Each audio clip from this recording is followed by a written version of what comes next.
Welcome, guys. Welcome back to Real Talk with EJ. Good morning. How are you guys doing today? We are back with a sharp dose of motivation, served with truth, with a sprinkle of pure vibes. Yes, we are back to give you premium content. We are back again with you for your viewing and listening pleasure. For those of you that are tuning in from all the podcast platforms, Spotify, Apple Podcasts, Amazon Music, Google Podcasts, Spotify, Acast, Deezer, TuneIn.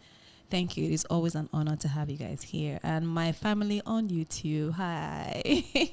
Thank you for always tuning in every week. Please don't forget to share, comment, subscribe, and hit that notification button. And most importantly, do not forget to follow and subscribe to Nectar Studios. Real Talk with EJ is powered and proudly powered by Nectar Studios. Guys, you know our drill, our tradition here. We usually start our show with our quotes for today. So our quotes for today goes a little something like this. The very common thing about all success stories since the Big Bang is your ability to bring orderliness to the vision. I will take that again.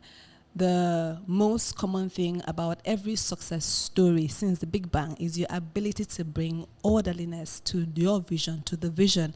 And that quote is by Mr. Yuji Bamidele. And I completely agree. And it's funny enough, it kind of coincides with our topic for today. Because if you are chasing success, if you want to attain any kind of success, the one thing you need to do, or you have a vision that you need to fulfill, staying on it, that consistency, giving it structure, organizing yourself, that's the only way you can attain that success. If not, there will be the unfortunate thing of entropy that is going to come and disrupt that order. So you have to stay on that vision, give it order, and then you can attain your success.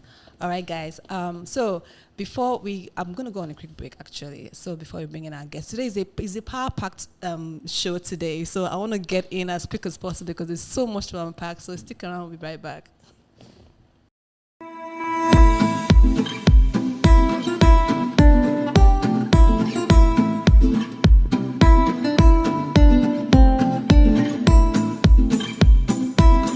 Welcome back to Real Talk with EJ. So today's topic is something I believe that a lot of us need to hear, including me. And guys, trust me when I say I have a very special guest in the house. So our topic for today is sweet in the middle, failure and success, and somewhere in between. And I couldn't find any other person to invite to come on board than a very, very interesting, intelligent, well-spoken. He's here. I'm just going to read his profile, guys, just before you know. So today with me, I have a very, very important and special guest in the house, Dr. Kolawole Olatubosun. He is a medical doctor. He is a public health specialist and a development expert. He has worked with different indigenous and international organizations across Africa in the prevention and control of communicable and non-communicable diseases like HIV/AIDS, tuberculosis, cervical cancer, and most recently, COVID-19. He is an entrepreneur with a business interest ranging from educational services and to management consulting. He's an author of one of my very, very favorite books, The Gig Testimony, which is his latest book, but he has written 2 books already. He is married with 3 beautiful children. Ladies and gentlemen, please help me welcome my friend, my mentor, Dr. Kolawole Olatubosun. It's nice to be here. Finally! Do you know how long we've been saying we're going to do this for such a long time? So I'm so happy that we finally gotten chance to do it. Yeah. Welcome to the show. Thank you. So before we go, I have a lot to pack today. So today's topic, we're going to be talking about I call it sweet in the middle, failure and success. But before I start, I must say that I am a huge fan of your book, The Gig Testament. I've read I met you, I think 2020, you came for a conference that I attended and you spoke. And after you spoke, I was so I was blown away by every single thing. I've never seen someone walking around with so much wisdom, but not just any kind of wisdom. You have depth and well-researched Thank you. knowledge. So I read your book, and I must say I'm blown away. Talk to me about that, the Geek Testament. What is that about? Okay, the Geek Testament is something that came out of a burden. I observe quite a lot. For those that know me, I could be quite vivacious, playful. But there's a flip side to me that is a bit introspective. Not even a bit, a lot. I do a lot of thinking. And I had an epiphany once. I came across a physics textbook of, and I hated physics while I was in school. And so I was looking at the book. I was like, this PNOKK, if you remember. And it was like I was reading something else. Yeah. I thought this was physics. Yeah. But I'm seeing philosophy. So I had to return the book to the owner. Yeah. And I went as a full-fledged medical doctor to buy secondary school physics textbook. Yeah. Because that was the book I saw. Yeah. And so it was like layers beneath those principles. Yeah. And it was like I was seeing something else. Something new. So I became disturbed by what I was seeing, and I had to just write. Yeah. I had to just write and this is how the world is. Yeah. This is how the world works. And suddenly I started seeing lessons, philosophies, wisdom, as you say, in cold scientific facts. I mean, this is just pure, cold, boring science. Wow. But suddenly it came all alive, and I had to just write. And at some point I had written over 100 pages. Oh, this looks like a book, so let's get it published. So and that's how the Geek Testament So came I'm about. going to start the show with a quote from your book, and it says, "The enchantment of order in any form is working against the natural tendencies of the universe towards maximizing disorderliness." I think that's from your chapter 1 on entropy. Yeah. Can you talk to me about that? Okay. Yeah. So I mentioned earlier, I observe the world as it is, not as I would want it to be. Yeah. And the people that do that the best are the scientists. They observe. And there's no need reinventing the wheel. Go look at what the previous scientists have done. Yeah. As someone said, you stand on the shoulders of giants, so that you can see further. Yeah. So the laws of thermodynamics are there. They are not disputed. The first law is about the law of conservation of energy. That's talking about energy can neither be created nor destroyed, but changes from one form to the other. That's another. Let's just keep that one. Yeah. The second one is the second law of thermodynamics, which is basically the law of entropy, that states that in a closed system, the things in that system organize themselves in order to maximize, in quotes, disorder. So in the world, and I want to harken back to your quote, any form of creation, any form, whether you want to create a Microsoft or you want to create a bowl of afang soup, starts from chaos. You now bring order to that chaos. And eventually, believe me, that order that you have put together will eventually revert back to chaos. What do I mean? Let's start with afang soup. You want to make afang soup. I don't know how to make it, but I know there's a lot of vegetables and a lot of ingredients. You go to the market. They are in different places. You buy the pepper here. You buy the salt here. Then you bring it. So you are it's bringing order. So when you see the raw materials of afang soup, you can't eat it. You now have to bring that creative. So at that point, it's chaotic. True. At that point, you have to bring it. You have to bring order to it. Now, depending on your skill in bringing the order, that's why this person can cook well. This person cannot cook well. It's just your skill of bringing order to it.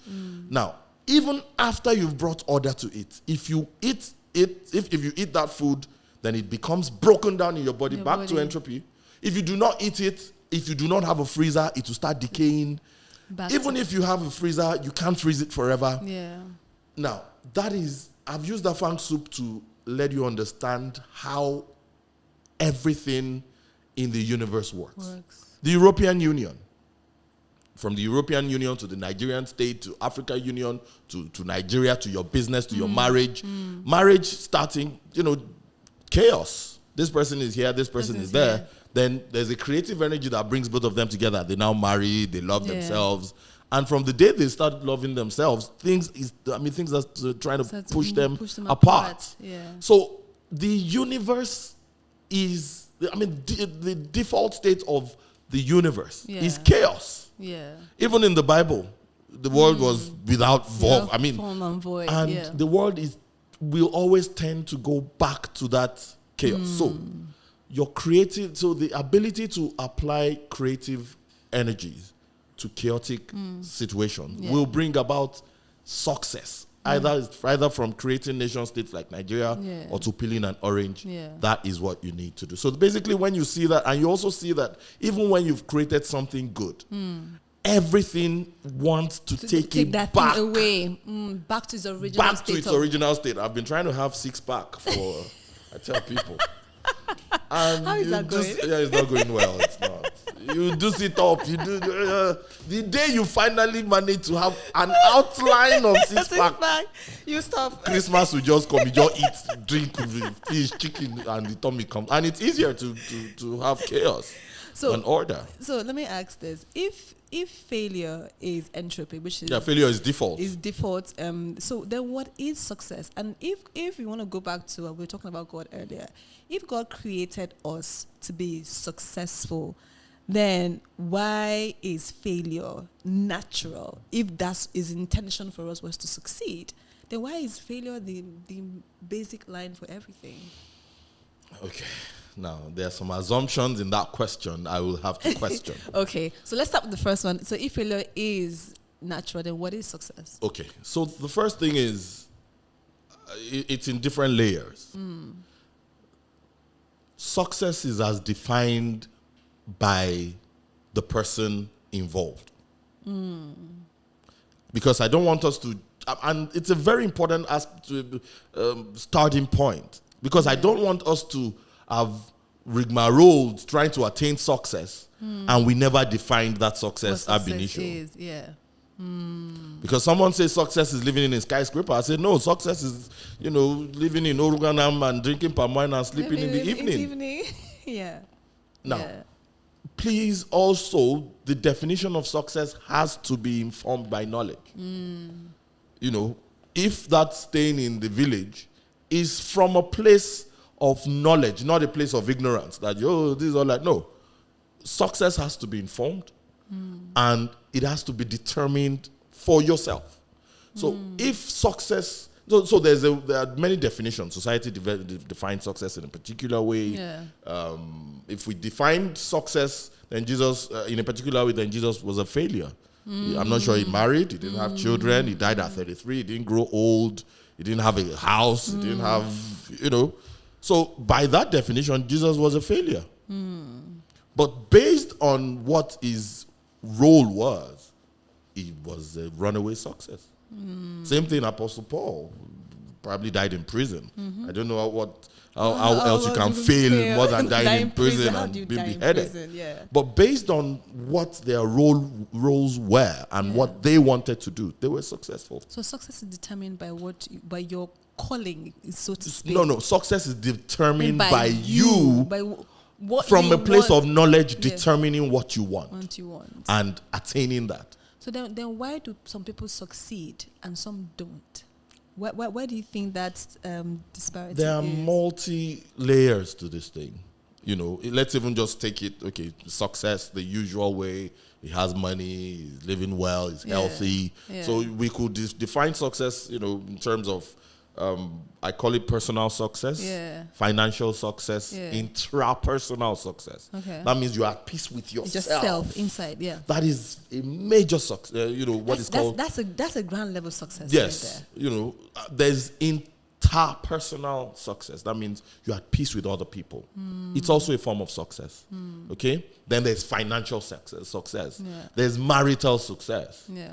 Based on what you want. That reverend father is successful maritally. He doesn't want to get married. So he has succeeded in not getting married. Yeah. So that's success. So success is such a subjective thing that except you ask me what I want, you may not be able to determine if I'm successful at it or not, because you may not know. So, but even at that point, let's just, succeeding at anything is harder than failing at it. What do you need to fail at anything? don't do it. Just do it. Yeah. That's exactly what that second law of thermodynamics is talking about. Yeah. The fact that failure is default, failure is easy. Things tend, keyword, spontaneously towards maximizing entropy. Spontaneously means you don't do anything. So what does it take to fail? Don't do anything. Just exist. Be. Exactly. Just be. So in the chapter 3 of your book, you spoke about Darwin's law of extinction, evolution and extinction. So let me ask this: since Darwin's theory of evolution hinges that your ability to evolve or you go extinct, like it's you evolve or you evolve go or extinct. perish. Yeah, which is linking to the what you may call it, survival of the fittest. Yes, survival of the fittest. So if that's the case, then would you say that delay is the middle ground between success and failure?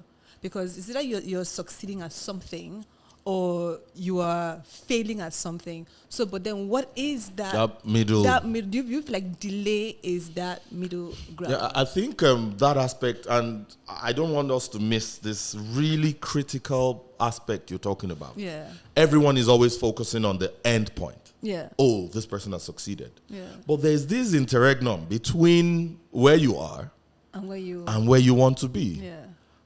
I will not want to call it delay. I may want to call it something like undergoing the process.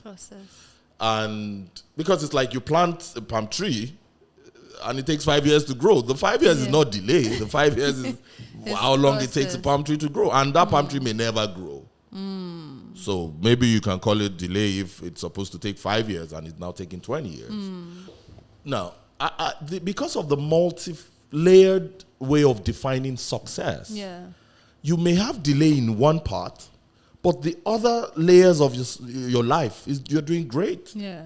So someone, and when we're talking of success, you may be talking about getting a degree or having children or getting married or something. If you do not, if you're being delayed in getting married, but you get a PhD in the interim, so I don't want us to focus on one thing and missing the other thing, because success is never one thing. You may now have aspects that, I'm missing this. Oh, I'm not yet Dangote, but hey, I'm healthy. I'm healthy. So it's a mindset that one needs to carry while you are in that transition between where you are and where you, in quotes, where you want to be. And if you really look at it, success is never really a destination in the purest form. Because it's always a continuum. Oh, I want to get married. I remember. You now get married. You now discover, we need children. Then the children now, the baby now comes. Immunization. Then that child that you finally have been praying for now goes to body house. I mean, come on. It's like running on tracks that has the what's the obstacle course? Where you run, you jump. And then when you jump on the first one, you've succeeded. So, but there are thousands. Now there's something called the hedonic treadmill. Okay. The hedonic treadmill. That is why happiness is at a constant level. You can have spells of being happier, but you will always come to what is called that happiness set point. And the treadmill is just, you're just walking and walking and walking, but you're not living that one place. So it's like a spike. If something good happens to you, your happiness level spikes. But because happiness is mediated by what is called neurotransmitters, it is broken down in your body. Why nature decides to do that so that you will not continually being happy, maybe it's a way to make sure that you keep pressing ahead. It's like someone that wins the World Cup. And like, we won the World Cup. Then you will expect that kind of excitement the first day. Then you still see the person 6 months after. It's like, we won the World Cup. Everybody be like, no, something is wrong. We're all over it now. You should be over it. Now, being over it is why success can never be a destination, because by the following morning, the so-called morning after, effect, you are already over it. You want that degree. The day after your graduation, what happens? And what that happens is, if you stay on that, you live in past glory. You will never attain another level of yourself, because as long as you're alive and you're growing, you're always supposed to be attaining a new level every single time. That is why happiness can never be a set point. Remember, time is moving. So whatever you do at a set point in time, time has moved. I get that before, no be proper. If you have it today, by tomorrow it's already history. It's already gone. The only way you can be permanently happy and permanently successful is if something happens and tomorrow doesn't come. Because if tomorrow comes, you're already yesterday's news. So there are so many people, even me, I'm also guilty of this, where we interpret process as failure. Simply because we have not gotten it and we are in our waiting season, we automatically look at ourselves as failures. So where depression sets in, anxiety sets in, how do we deal with that? How do we start to admit and accept, like, I'm not a failure, I'm going through a process. So how do we start to think and feel that way about ourselves? So first thing is, it's a state of mind. And usually all those things are mediated by what you know, your knowledge level. And not just knowledge about books, but self-awareness. Know thyself. The first person you should know is yourself. I am not lazy. I'm trying my best. I'm increasingly, improving my capacity, but I'm not yet there. And that's where majority of us are. There's stuff I want to do. I've tried, I'm pushing, but I'm not yet there. Now, what determines whether you are a failure is, and it's cliche, is if you stop trying. But there are times when you have to stop trying and reconsider and reevaluate what you're doing, whether it's working or it's not working. So that time but as long as you don't stop trying to get it, you have not failed. Speaking of trying and understanding what you're good at, what you're not good at, I read a book by John Maxwell that's talked about, if you want to do something, you need to ask yourself, can I do this thing? Am I good at it? Because sometimes we waste so much time trying to do something that we have no bit. You can't sing to save yourself. You say singing is your passion. Singing is your calling. No, you're going to enter. So I think what you are naturally good at, you should play to your strength. Yeah. So for example, I hated mathematics. That's why I'm even shocked I'm writing books on science and stuff. Right? I hated anything that has to do with mathematics, with physics, with anything. That's why I became a doctor. Because it just read, check, nothing to calculate. Other than just 5 mils of this, 10 mils of that. That only arithmetic, plus, minus, subtraction, and addition. Worst was square root. All this cosine, log, tan, theta, please. And some people will not even go and do further maths. No way.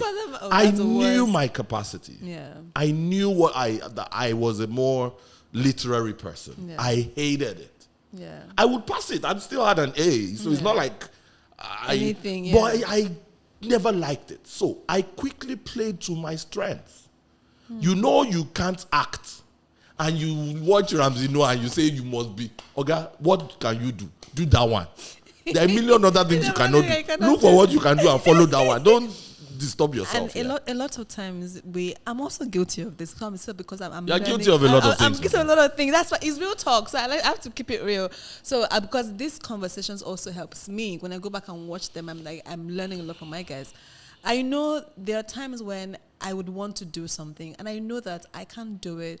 So I will now dedicate so much time trying to learn how to do the things that I can't do so that I can get it done instead of actually focusing more on what I can do and delegate. Yeah. So it's been a struggle trying to, focus on your strength, but the ones that you can't do, give it to the ones that are good at it. There's a level of honesty we need. Yeah. You have aptitude for some things and you don't for some other things. Yeah. Now, by focusing on what you do not have aptitude for and refusing to outsource it or to delegate it, you will come to a lot of grief. Some people are just naturally lazy. They just don't like their calling. It's their calling. They don't have. They love it. And So if you know you are that kind of person, there's something for you out there. there's something for you. Yeah. And you'll be able to know what to do to help yourself, whether you need reminders, whether you need this. Now, there are some people, they are driven. They don't even need anybody to remind them. Yeah. So you need to be honest with your own self-appraisal. Yeah. And say, I can do this thing. Look, Oga, there are some things that you will do that 100 years time you will not get. You will not get it. So be realistic and forget all these, if you set your mind to it, it's not everything you set your mind to it, Oga. If you put your mind to it, work hard. No, wake up every day. No. You need to be realistic as to, because if you want to give up and that thing is pushing you, you will not. That's when you will know. And it's usually easy for you. Yeah. But you may not have the opportunity. Yeah. And I always talk about, people are, be a motivational person, motivational speaker, and that thing has really tanked now. Oh my God, they've destroyed. But motivation without opportunity will make you frustrated.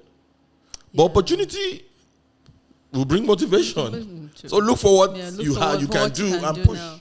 So because we are winding down, I want you to just talk to us briefly about that thing that I mentioned earlier about the Darwin theory of the survival of the fittest. Yes. Just let's elaborate that a little bit. Does it mean that if everyone is out to get what I got, so I have to put up a fight all the time? It's a fight all the time, ma. Sorry, but the weak will die out. Wow. Yes, it's just what it is. The weak companies will die, and the strong companies will gobble it up. The weak marriages will die, and the stronger bonds will survive. So as long as you're alive, as long as we are alive, and we have to keep on. It's not prayer. So it is what it is. Yeah. Companies come up every day. So if remember, I mentioned time passes. Yeah. But if you are stagnant and you are not evolving, before you know it, where POSs are everywhere, every corner. Banks are evolving. Yeah. Fintechs are evolving. Yeah. And because if you do not evolve based on the fact that people are naturally evolving, you will become extinct. And as we close, even the concept of marriage is evolving. Yes, I agree. Defines marriage is evolving. And if you stick with what is behind, you go extinct. That's how we used to do it. That's how we do it. That's how I've always done it. And that's the beginning of your extinction. That's the beginning of extinction. Oh my God, Doctor, thank you. So before you go, I want to ask the last question. If water, wind, and fire had a fight, who would win? Water. Why? I say wind. Why? I would say wind because wind directs everything else. Wind can direct. Who is the referee first? And how do we determine who won? Who won? Okay, who dies first? Die. All of them. At least fire will quickly die. Okay, then the wind. So between the wind and water, who do you think they can put up a stronger fight? Water cannot be compressed, so water is just there. It can become liquid, it can become ice, it can become... So water is more dynamic than wind. Wind is just wind. But wind, you can't see wind. Wind, you don't know the direction where it's coming, where it's going, but it moves things. And it can also, the waves... Water can become vapor. The waves of the ocean is moved by wind. So, what... But when the wind has blown it, the sea is still there now. Water, is the winner. Thank you so much, Dr. Kolawole. It was an absolute honor to have you. I can't wait to have you back. And like I said, your book I'm going to have you back because I know your book is power-packed and then there's so many things in your book that I really want us to, dissect and digest. Thank you for coming on the show. Ladies and gentlemen, as you can hear it, so the sweet in the middle is process. So between failure and success, that place in the middle is process. So walk through the process, allow the process walk through you. It's only a short period of time. You will get to your destination of success if only you don't stop. As long as I keep going, success is inevitable. Guys, this is We Talk with AJ. I am your host, and I'll see you next time.